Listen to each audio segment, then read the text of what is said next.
les Ivoiriens n'ont pas encore, ils sont pas encore arrivés à se pardonner. Parce que justement, les responsables de la crise qu'on a connue ne se sont pas encore excusés. Le problème, c'est qu'on cherche un coupable. Pourtant, on n'aura jamais un coupable. Et que je pense qu'au-delà de tous ces éléments, c'est une question de réconciliation. Parce que si une plaie n'est pas encore pensée, peu importe la manière dont vous allez l'enrober, le fond va toujours sentir.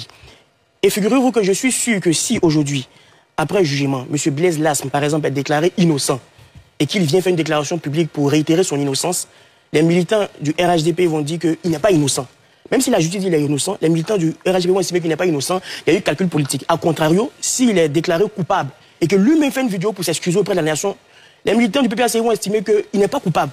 C'est parce que peut-être il y a eu pression en interne, parce que tout le monde est sur une marge de suspicion. Pour moi, aujourd'hui, le vrai problème même de toutes ces préoccupations, c'est que les Ivoiriens n'ont pas encore, ils sont pas encore arrivés à se pardonner. Parce que justement, les responsables de la crise qu'on a connue ne se sont pas encore excusés. Le problème, c'est qu'on cherche un coupable. Pourtant, on n'aura jamais un coupable. Les historiens parlent des dichotomies mémorielles.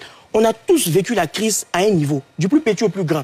C'est-à-dire qu'on connaît tous des personnes qui ont perdu des proches par rapport à un mot d'ordre qui a été donné par tel leader politique. A contrario, on connaît d'autres types de personnes aussi qui ont perdu des proches par des mots d'ordre donnés par un autre acteur politique. Qui est coupable?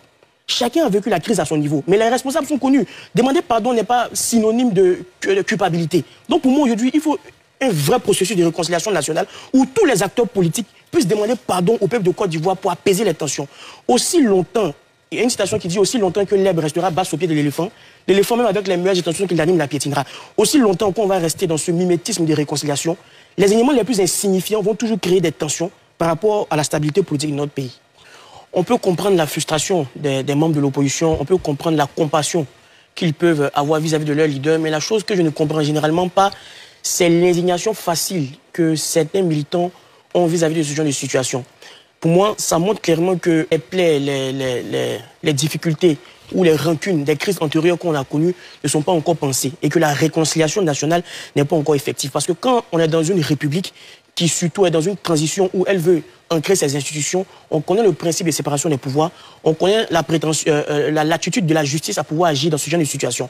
Mais lorsqu'on voit les réactions des membres de l'opposition, c'est un peu comme une grogne populaire où ils attendent la moindre étincelle pour pouvoir peut-être enflammer le pays. Le problème, c'est que les gens fuient les discussions de fond.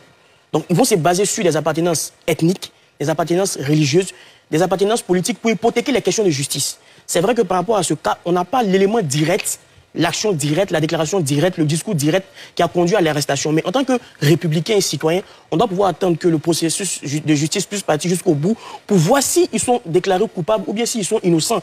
Mais avoir l'indignation facile, je vois même certaines déclarations, il y a un Dieu pour les pauvres, c'est comme ça l'histoire de Moïse s'est passée. Ça va, le moment est venu pour que les choses changent en Côte d'Ivoire. Ça me fait un peu mal parce que c'est les mêmes problèmes qui étaient répétés hier en Côte d'Ivoire. Figurez-vous que moi, aujourd'hui, 25 ans après l'élection présidentielle de 2000, il y a des personnes qui me disent que l'élection présidentielle de 2000 était exclusive parce que il y a eu 7 candidats qui ont des noms nordistes qui n'ont pas été retenus.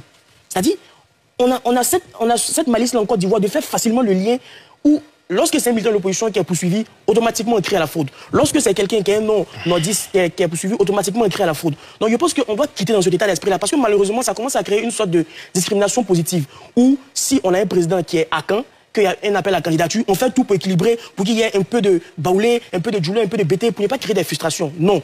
De la même manière que c'est vilain de pouvoir taxer des politiciens de manipulateurs sur des questions ethniques, c'est de cette même manière que c'est vilain pour des citoyens de rentrer dans l'indignation pour le simple fait que la personne ici qui a poursuivi est simplement du PPACI. On n'a aucun élément de fond, on n'a aucune preuve matérielle, mais on estime que parce qu'il est de l'opposition, c'est de la manipulation du pouvoir pour museler l'opposition. Non. Il faut partir toujours sur la discussion de fond et voir ce qui s'est réellement passé pour qu'on puisse se faire un avis lucide et pouvoir rendre possible la réalité de vivre dans une république, une nation, une vraie nation.